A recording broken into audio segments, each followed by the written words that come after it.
really like to guide you quickly through this morning's agenda for the next 3 hours. Firstly, we will be having a few welcome words. The start will be Sorin Maxim. He's the General Director of the West Regional Development Agency in Romania and our official host today. Then Grit Ackerman from the Chamber of Commerce and Industry of Slovenia will give you some insights on the cinema project. We are then happy to have Natalia Liholot. She's a project officer at the Danube Transnational Program, in which context the cinema project takes place. And she will give you some background information on the EU activities in the Danube region. The keynote will be given by Charles Landry. He will be talking about creativity and its potential for urban development. And then it's time for you to engage. We are really looking forward to 2 rounds of breakout sessions, and I'll be explaining and introducing you to them in a bit. So it's time to get started. Firstly, I would like to welcome Sorin Maxim. He's General Director of West Regional Development Agency in Timișoara in Romania. Sorin, thank you for being here, and the screen is yours. Hello, everyone. Thank you very much for your very kind introduction. First of all, I want to welcome you all of you to this final conference. I still remember when we decided to be part of this conference, and we decided to involve Rešica like a pilot project in this this very interesting initiative. I want to congratulate from the beginning and to give all the thanks for those who initiate this project. I think that it was a very good idea, and maybe we should think to continue because the results are impressive, and I really believe that these are also in the same direction like the 5th component of the European strategy it is now on the cohesion policy. And after these 30 months and 22 partners, very difficult actually apparently a partnership, we really finalized the results, and I appreciate a lot the contribution and the creativity of the people involved in this program, especially in our case of the urban regeneration in Rešica, where we really solve some concrete projects, of course, like an pilot projects now. Especially in Romania, we have a lot of industrial, non-industrial or heavy industry in this small and medium-sized city, which remain practically blocked in time. And this kind of initiative can increase the quality of life, can stop the migration from that places to the other. And maybe stopping this migration can be increase the quality of life, and there the private initiative can you know, have some potential to grow the added value there. This example which we do there in Rešica, practically we transform one industrial old hall in one exhibition center. And this practically place became the most important point in the city for this kind of events. More than this, moreover, this initiative was also appreciated by the Bauhaus initiative, by the learning cities, and for sure they will receive from there also some other expertise to continue the initiative, because it's just a small seed put it there, which should grow. I say in the beginning also, these initiatives should continue. We really appreciate if somehow this partnership can be, you know, valorized in a permanent, maybe consulting group or something like this. I don't know how to make it, because we, like a region, we became managing authority for the regional program for 2021-2027, because the national program was decentralized, and we will have allocate a lot of money for urban regeneration for objective number 5, 200 million euro, almost 200 million euro, but also we have money for encouraging the creative industry. There we also want to support this kind of initiatives, and it's even better if both are synergically put it together and somehow coordinated. Of course, for this kind of initiative, you need a lot of competences before the projects appear. You need a lot of consultation, and you need to convince many people who should act together. But this project proved that this can be happened. This can happen because we involve in this project City Hall, we involve some association, we involve companies, and this creativity of the project was really appreciated in our case. I wish you a wonderful experience in the future and in this conference. I really hope and wait to remain in partnership with many of you to continue maybe this initiative in our program. Thank you very much. Thank you very much, Sorin, for your kind words. It sounds great. And as you know, we've been in Rezica a couple of weeks ago for a project partner meeting, and we had a great time. And I can't wait to be back, you know, like next year or the year after to see what else you've been doing. You've been doing so much there. It's really great. Thanks very much. Thank you. So next in line is Grit Ackermann. Grit has been our project leader for the last 2.5 years. And she will give you a short overview and some background information on the cinema project. She is a director of project office at the Chamber of Commerce and Industry of Slovenia in Ljubljana. And Grit, you're on. So good morning, everybody. And thank you for being today with us and to learn more about our results, but also look also in the future of the cities of tomorrow. My name is Grit Ackermann. I work for the Chamber of Commerce and Industry of Slovenia, and I had the honor to coordinate the cinema project for the last 2.5 years with a very great team of partners and from 8 different municipalities and different countries in the Danube region.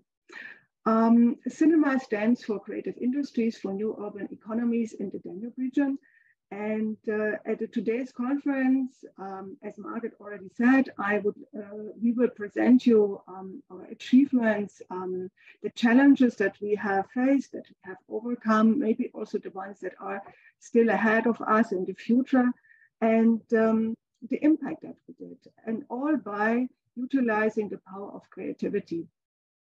Also, I would like to mention that we are when we think about cities or cities of the future, we imagine always big metropolitan areas, but the focus of our project were small and medium-sized cities.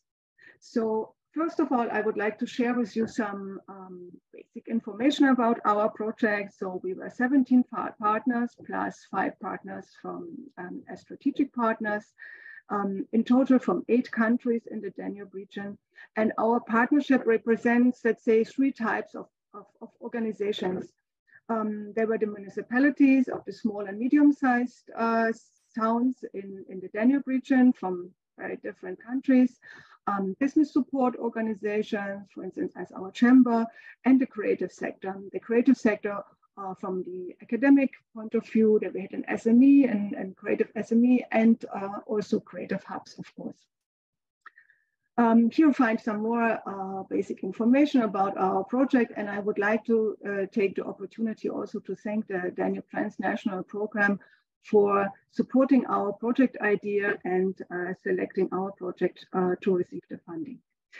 So why did we actually apply for the project? More and more inner city areas suffer from empty floor spaces, and this growing number of empty floor spaces goes along with the loss of retail and infrastructure, service infrastructure.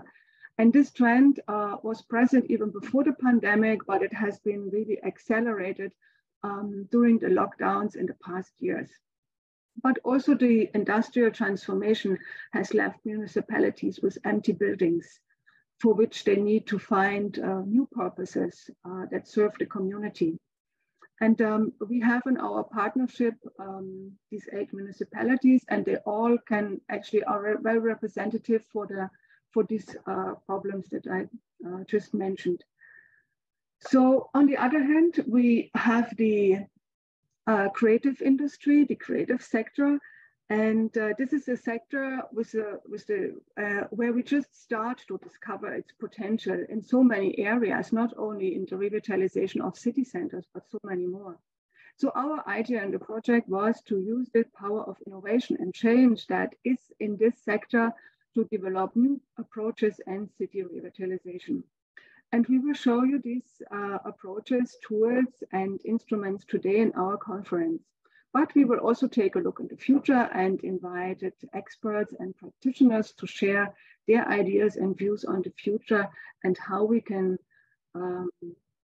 approach or how we can reach our desirable cities of the future with the power of creativity. So these are the small and medium-sized cities of our partnership. Maybe you know some of them, maybe not all of them. Some of them are a little bit bigger, some of them are a little bit smaller. But as I said, each of them has these challenges of empty buildings or deserted city centers. And we invited the partners from these municipalities and cities to group into 3 thematic groups according to their needs. So the first group was dedicated to really empty floor spaces and revitalizing them, finding new purposes. And as Sorin already mentioned, here is, for instance, to mention Redesign, an old industrial building that has been revitalized. The second group was dedicated to revitalization of retail and small businesses. So town centers that suffer really from empty floor spaces. And as an example, you can see here Leonding in Austria. And the last group was dedicated to empower the creative industry sector by establishing an industry support center also in a new building or in a building that has empty floor spaces. And as an example, you can see here Balz, and formerly empty university building, which is now already hosts already the new creative industry support center. So we have actually done so many different activities, and I don't want to go into details. You will learn more about that later during the conference, but I would like to present you one really important tool that stands out maybe in our activities, and that's our toolbox for creative urban revitalization. You can find a toolbox on this link. You can follow the QR code, and you see a screenshot here, and behind each of these small windows is a tool described in a very plastic and user-friendly way with pictures and hints on how to revitalize the city. And we focused on 3 areas with these tools to help creative industry to recognize their potential, to provide policymakers with ideas and instruments to improve the framework of innovation and urban development in their municipalities and their regions, and to support business support organizations with tools to initialize urban regeneration projects involving creative industries. So I really recommend you visiting this page. Okay, that was all from my side for this moment. We see each other, of course, in the breakout sessions where we will learn more about the tools, how we put them into practice in our 8 piloting locations, what were our achievements, problems, and how we overcome them, what are our lessons learned. So thank you very much, and see you later. Thank you very much, Grit, for these insights on our project. Okay, so next, we are very happy to have Natalia Liholot for our next greeting words. Natalia is a project officer at the Danube Transnational Program, and she is responsible for the coordination of topics in the fields of culture, including advising applicants and the assessment of monitoring of projects. Natalia, I haven't seen... Yes. Ah, you are there. Okay, excellent. Yes. You're on. Good morning, everyone. Thank you. It's my pleasure to welcome all the participants today for the final conference of Cinema Project. And I welcome all the speakers and guests from all over the Danube region countries who were brought together today by this interesting project dedicated to revitalization of urban areas. The whole Danube space is very diverse, and a specific emphasis is given by the program to ensure that the different needs of countries, given their different political and economic status, are considered in a fairly balanced and well-integrated manner.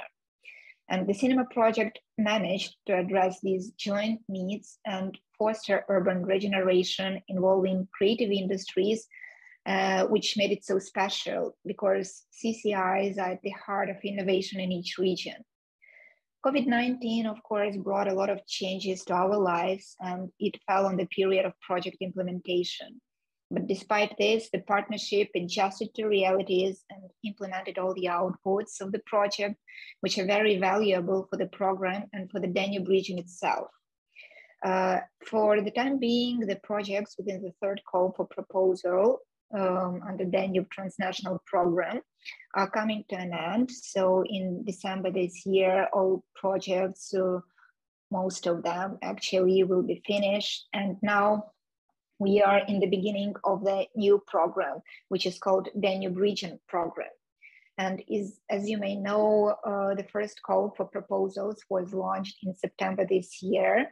And on the 21st of November, we received 290 project proposals in total, which is quite a big number, and which shows the interest of the Danube region countries in cooperation and generation of new ideas in different sectors.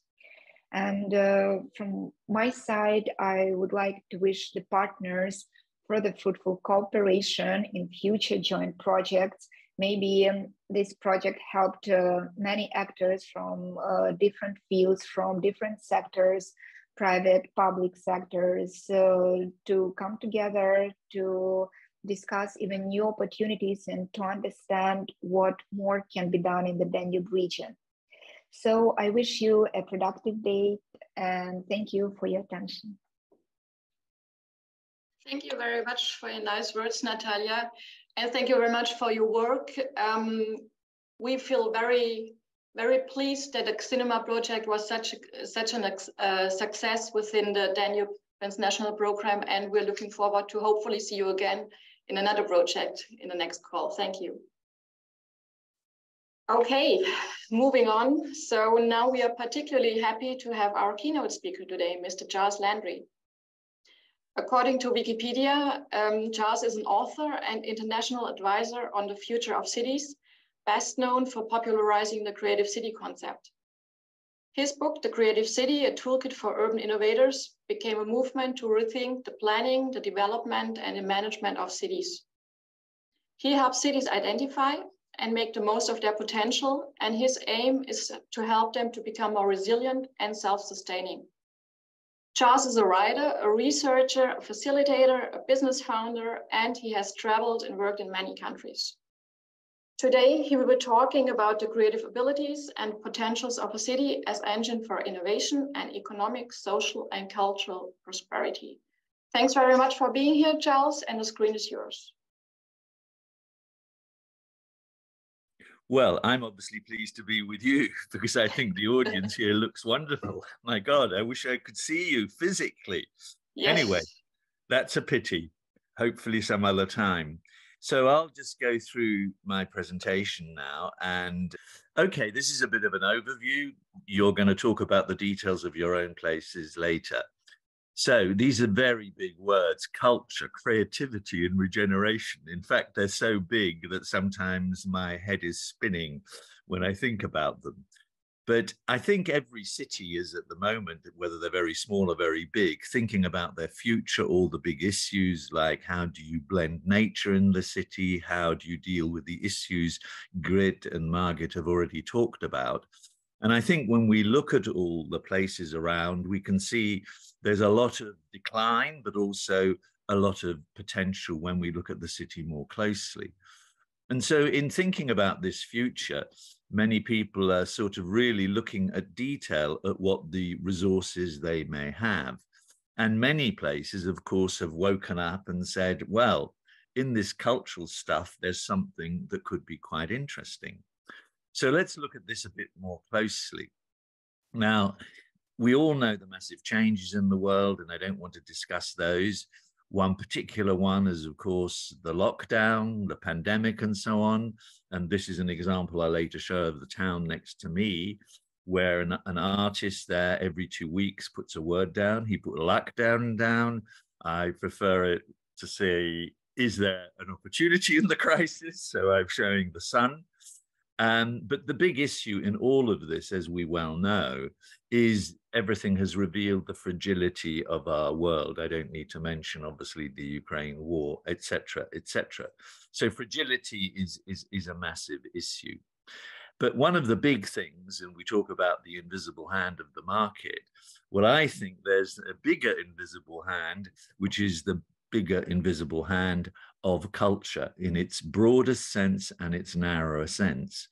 So how can cultural and artistic thinking and the creative economy help make great places? Well, why not? I ask myself, and I think many people have asked that. Of course they can, but not everybody believes it so far. So in the beginning, we all know what that was about. You showed some images of decline. This happens to be Liverpool in decline. And these are the sort of things we saw in Glasgow, at least 30 years ago. Terrible. And that meant, of course, that many, many people left, as already been mentioned. And so people had to have a sort of plan B and ask, well, how can you bring them back again? And that's precisely what you're doing, which is the whole intention of the link between culture, creativity, and urban revitalization. Now, what are our resources? I think, as I've already said, culture is one of the most powerful things that exists. And of course, as you all know, culture is who we are, and creativity is what we can become. And I've heard many of your projects already, and I know I particularly like that phrase, chameleon spaces. Thank you very much for that, Margit. But anyway, you've done some pretty interesting things. So when you look at these resources, this happens to be Östersund in Sweden, which declined. The agriculture, though, wasn't industrialized in the area. Then we suddenly got into organic agriculture, and their land was still in some sense pure. So this lady on the left is cooking up plans.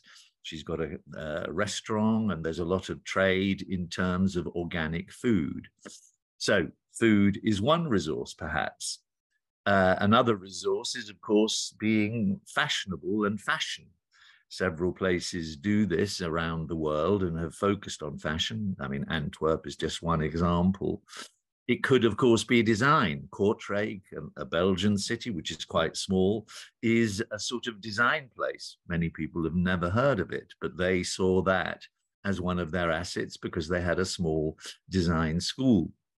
And then, of course, there's music. Many places revitalize themselves via music. And there, of course, is more.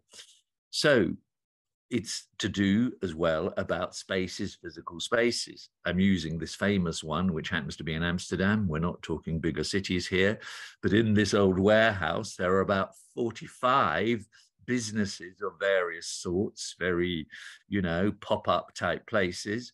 Obviously, it's a place where lots of people want to go to. But it could be simply like, here's an old abattoir in Karlsruhe where people just put the containers in, and these are just offices there, startup offices and stuff like that. Obviously very cheap, relatively cheaper than being in a classic building. So the creative city idea in one sentence, I've written a lot about it, anyway, is about, in one sentence, how do you create the conditions for people, organizations and cities to think, plan and act with imagination to solve problems and create opportunities. So initially there was a focus very much on art and artistic revitalization and so on, through that sort of expression. But over time, this of course widened to focus on the creative economy. And what there's been, as you well know, and I'm sure you've seen the evidence, a massive build-up of evidence. I don't know how many reports there are on the potential of the sector, the CCI sector, perhaps 500 from all across the world.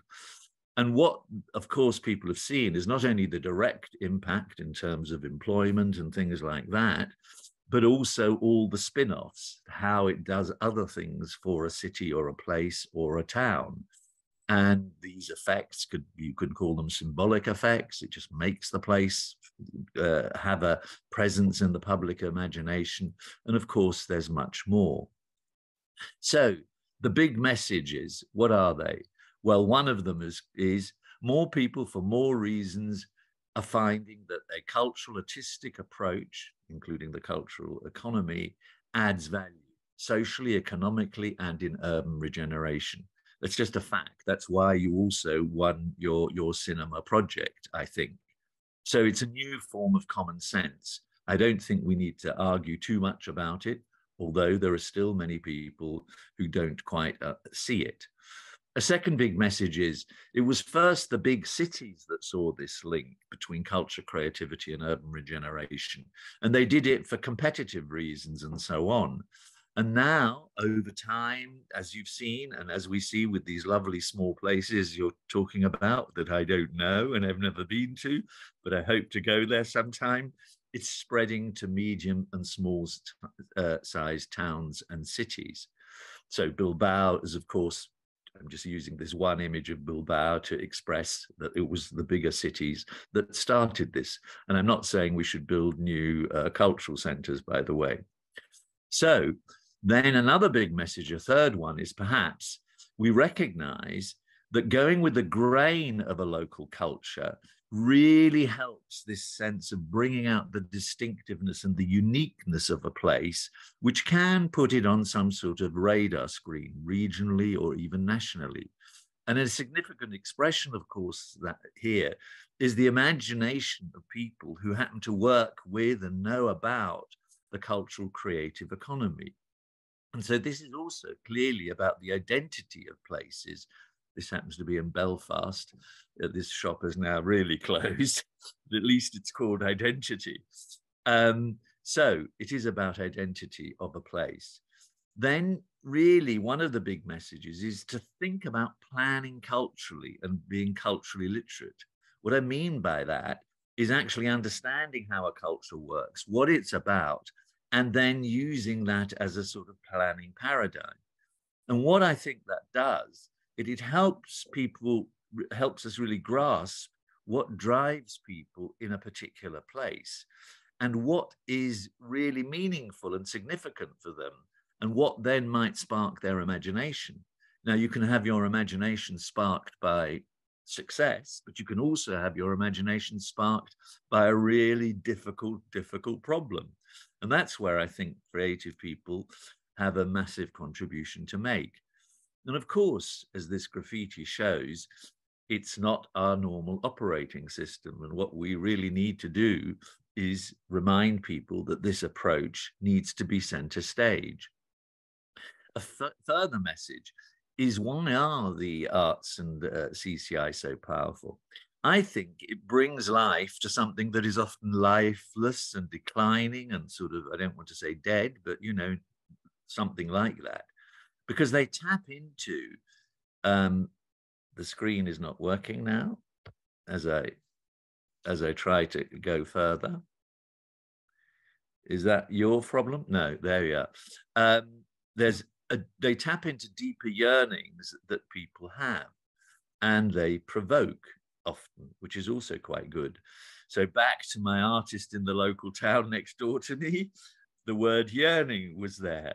But when he puts these words up, I'm always quite interested because he's also trying to provoke the population in this town called Stroud, and people are continually taking photos and coming to visit these signs. And it's very simple. Now, is it actually creating employment? Yes, indirectly, because there's a market there. And what he's really trying to express, that through art and through the creative economy, you broaden your mindscape, you think of other things, you imagine things, and occasionally some sort of magic takes place. And that is, of course, these magical moments that you're trying to develop. But again, there is that problem about persuading those people who think in more traditional terms. So a further big message is, as we know, there are manifold types of interventions one can take. It's the physical urban regeneration. It could be building a center. It could be public art, like I just showed you. It could be involving artistic or creatively thinking people in urban planning processes, and so on. And of course, we've mentioned the spillover effects onto other sectors as well. So the footprint, if we can call it that, of these kinds of interventions that you're talking about, I believe is massive and has shown itself right through the world. So one big message one needs to think about is, how do you embed this thinking so that it becomes a normal activity rather than think it's just special? And now, increasingly non-cultural, non-creative, non-arts peoples are now making the argument for that. And that's because the evidence exists and you're building more and more evidence yourself. And so you can see, for example, progressive developers, economic and social and environmental agencies like the agencies present here, who take this whole agenda seriously. So then the big question today is, to me, and when people ask me this, I say, no, not what is the value of arts, creative economy and all of that and great urban design, because that puts you on the back foot. I put it the other way, the question, but what is the cost of not valuing these? Because these are resources that you're just wasting. It's like coal in the past or gold or whatever. It's a resource. It just happens to often be invisible, but it also has physical and real manifestations. So this is an exhibition I put up in an example I'll give you in a minute. Is your city listening? Well, let's hope they are. Can you change your city? Can you be a change maker? Well, I was in a presentation where I heard some of your examples, and the answer for me is, of course, yes. So there's a simple way of looking at things and saying, okay, there was culture 1, 2, 0. In culture 1, you had the repertoire of the theatres and all of that stuff. Then in 2, which is linking urban development and the cultural creative economy, that became the big driver around 25 years ago. And now if we want to go to number 3, it's that sort of culture which incorporates the first 2, but also says, by involving and empowering people to be cultural and creative actors. So culture, the wider sense we all know, and it faces the bigger challenge of our time, you know, our behavior, attitudes, mindset. And the great transition we're going through, which is bigger than the project we're talking here, is of course one of the biggest cultural projects of our time, because it's about shifting behavior and mindsets. But when we look at it in the narrower way, which we're looking at it here, it's obviously the key expression, or I think, of humankind. And so can arts and creative economy save our places? Of course, I believe yes, and more people are saying so. So the key words that come up in all of these debates are words that I've heard a bit even from your sessions, you know, expression, participation, exchange, openness, care, being inventive, taking risks, embracing uncertainty, being generous of spirit, and so on. So some examples. I'm going to give 4 examples: Favara, Italy; Stroud, UK; Mannheim, Germany; Óbidos in Portugal. And what they all remind me of that is we've gone through a sort of paradigm shift in thinking through town and city making. Now, this is not one of those places, but I just want to remind you of Emscher Park in Germany, which had all these industrial things, and in a massive project made them, this industrial fabric, come to life. Okay, we're not in there, but nevertheless, let's go to Favara, near Agrigento in Sicily, and it looks a bit like that. So what did someone do? Well, a lawyer called Andrew Andrea Bartoli, changed the way all of these places worked through actually painting. Now, you might think, oh, he's just painting the place. He's just making it look attractive and stuff like that. But of course, what happened is that people started to come there. There are, of course, restaurants, Airbnbs, hotels, and so on. And then they also, through the public art, you know, made some very powerful statements. But I'll go back to that just so you see it. And then they had exhibitions, and I got connected with them when they had this thing called the Biennale of Cities. And I thought, why the hell is this small place bringing Dakar, Taiwan, places in America to this tiny place? Well, he just said, he told me at the time, oh, just be a very generous host, just be slightly crazy and people will come. So this happens to be, I'm being a bit egotistical, sorry, the exhibition I put together of distinctive places around the world, what they looked like and what they felt like. So, but what he's also been doing is taking the empty spaces, and with the horticultural school in Palermo, has put trees inside buildings. So there's a botanical garden, and you can see it there inside one of the declining places. What that's led to, this is a hotel, yes, this is a very fancy hotel. There were about 100 visitors to this place 15 years ago, and now there are 100,000. Now, that is an astonishing fact. Now, Stroud, you've seen some pictures. It's a bit of a radical place. It has signs. It says the People Republic of Stroud, so you get the idea of what sort of place it is.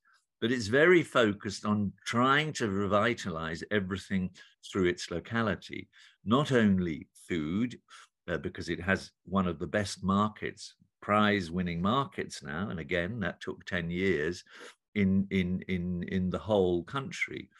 And what it has is things like this shop made in Stroud, which is incredibly popular, which has so many products that are made in Stroud. It might be through creative types and so on.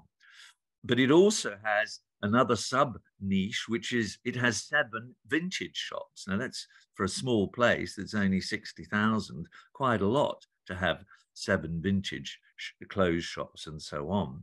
And then this is the old goods sheds in the station, where there's an event I co-organized with Berlin and Stroud, because I thought Berlin and Stroud were quite the same. Obviously a mad idea. But anyway, some of the big DJs from Berlin came and presented there. But it also has a foundry to make some of the biggest sculptures, and this is nearby, and that then began to attract, for example, Damien Hirst. This is part of the inside of the building where they're making all these massive sculptures and so on. And it has, of course, stupid and strange things like a cat cafe where you can go in and stroke a cat. It is also, funnily enough, the place where Extinction Rebellion was founded. But what's happened now is it was just voted by the Sunday Times, one of our main papers, as the best place in Britain to live. So one of the problems there is that the prices are going up, of course. Next one, Mannheim. Mannheim, you can see this is their annual event. You can see the words inspiration, innovation, culture, networking, city development, and so on. And the Jungbusch area, which was very declining, was revitalized effectively through music. And the person who was the cultural counselor, who then became the mayor, really focused on this area here, typical industrial area, and started off by putting an easy, simple, not very expensive building that is a music park. Inside there, there are music businesses of various sorts. Here's the front of the building. That in turn led the Pop Academy to come to Mannheim, the first University of Popular Music and Music Business. So surprisingly, not surprisingly, people who go there and study tend to get a job because they're also learning about business. And that nearby, then, this is the student home, which is next door. So you've already got a music park, student homes, a pop academy. Then they're doing the next building. That's become another hub. You can see C Hub.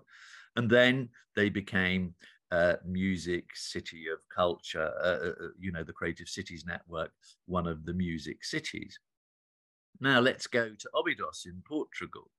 Lots of small places. This is called Folio. Folio is their big idea about books and just getting old books.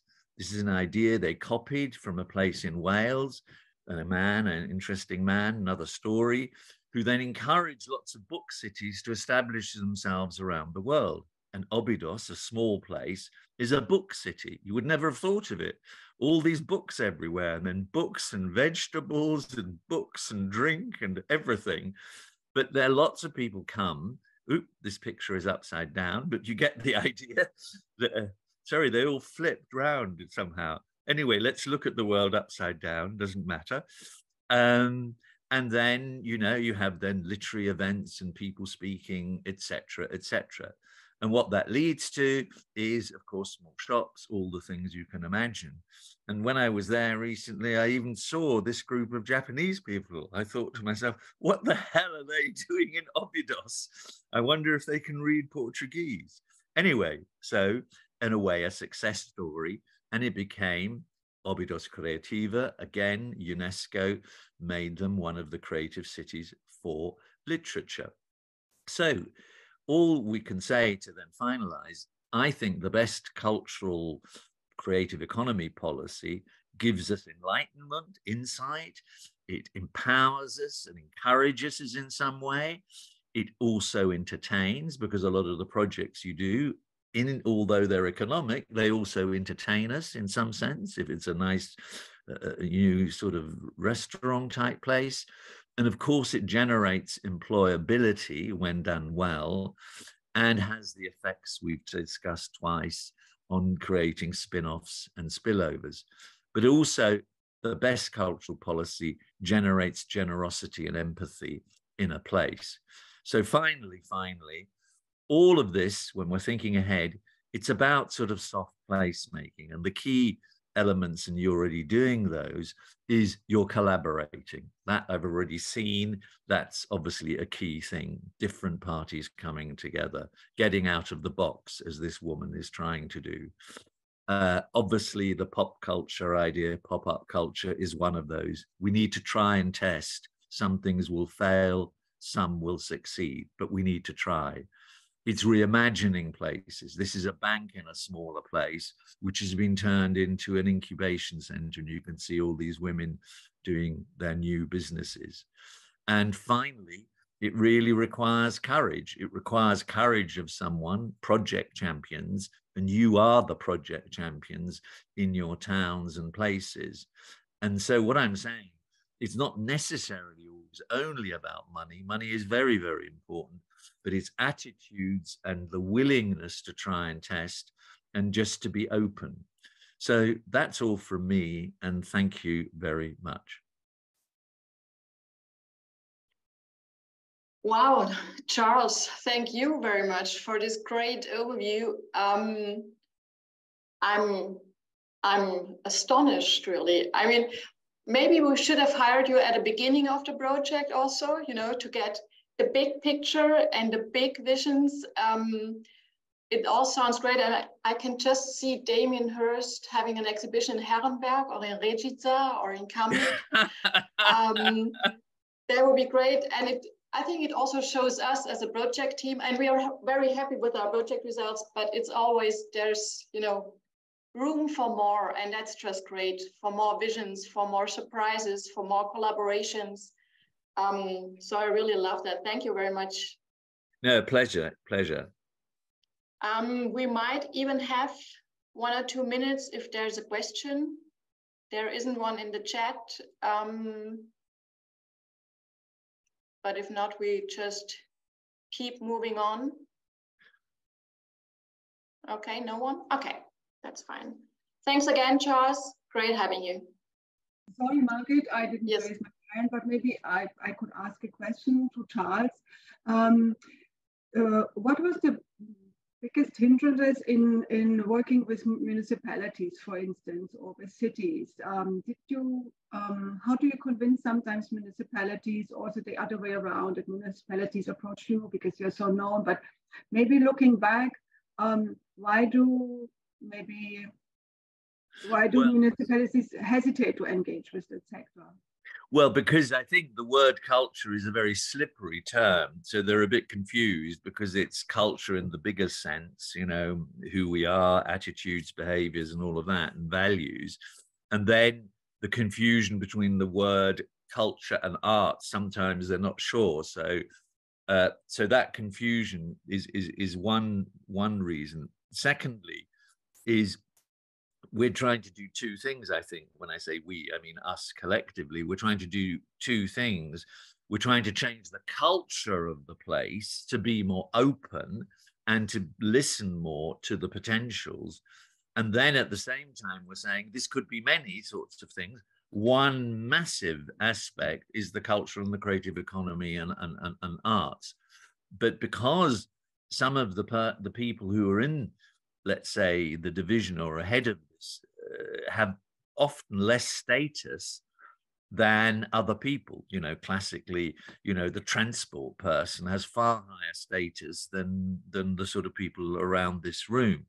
So therefore, I've felt, and I did an article which I could send Margit, where I say, well, what are the steps to the 5 stages of trying to get through, you know, from having an idea to actually having an impact? I'll send it to you, Margit, later. And one of the key things is linking, obviously, like you're doing here, the economic sector and these other sectors together, particularly the urban planning people. But I think one of the messages is how you advocate. And I think, how do we advocate? I think best by showing we are solving the problem that you have. We can help you solve your problem. Just to give you an example, which is not the topic of today, the notion of cultural activities and cultural participation and health and mental health particularly is incredibly strong. The World Health Organization once did a review about 6-7 years ago of 3,000 pieces of academic literature showing that being involved in these sectors as a participant actually increases your health and well-being, you know, whether you're young, old, or whatever. So I think always showing that we're actually doing something for you. Do you want to miss opportunities? Okay, you miss opportunities, right? The other way of going about it is saying, okay, you may think I'm silly, but could I just show you an example somewhere else? And taking a skeptic somewhere else where this approach has been adopted tends to be one of the most transformative things. I mean, I gave that example of Favara. When I first heard about it, I was asked to do a talk. I thought, where the hell is Favara? I didn't know where it was. It's near Agrigento. And then it was this Biennale of cities across the world. I thought, what? What's this? It just seemed completely crazy, as you can imagine. Anyway, I happened to be also on a jury to nominate the World Human Cities Award, which gets a lot of money, $85,000, and they won it for that project. Yeah, I'm using obviously an extreme example, a very good example, but if you take a skeptic to a place like that, then they get it, because it looked perhaps, you know, oh, they're just painting buildings and doing strange sort of public art. But there's much more happening behind it, as you all know, of course, because that looks a bit crazy. Then someone else does something, sets up a restaurant which looks different than another type of restaurant, and you get the idea. So that's a sort of answer to your question. I don't know if it is. We could talk for a long time. Actually, it's quite enjoyable. I'm just sitting here at home having a conversation with all of you. We enjoy it too. Thank you very much, Charles. Thank you very much. Very nice. Very interesting. Okay. Thanks again. And yeah, I think it's time to move on and get you all involved and get your input on our topics. It's time for the first round of breakout sessions. And we will be splitting shortly into 3 groups. Let me just quickly sum up what we are dealing with here. Basically, in those 3 groups, we're giving you content and project activities within our 3 main topics in the project. And we'll tell you about the activities and the results we have been achieving. So group 1 deals with empty floor spaces and what to do with them. This session is particularly interesting for homeowners, creatives, and representatives from municipal and regional governments. And it will be facilitated by my friend and colleague, Victoria Heinzel from the Stuttgart Media University. So group 2 deals with the support measures of local retailers and small business in cooperation with creatives. And therefore it's interesting for entrepreneurs and startups. It will be moderated by Gisa Schosswohl from Into Projects in Austria. And group 3 deals with the support measures for the local creative industries. Therefore, of course, it's certainly interesting for creative startups and entrepreneurs. And it will be facilitated by Christian Goția from the West Regional Development Agency in Romania. Okay, so now you can already see the picture, the list of the rooms and yourselves, and you just register yourself for the room you're in, and we'll be splitting up and being back at 11:40 in the main room. In 50 minutes, the rooms will be closed. Okay. We'll send a reminder.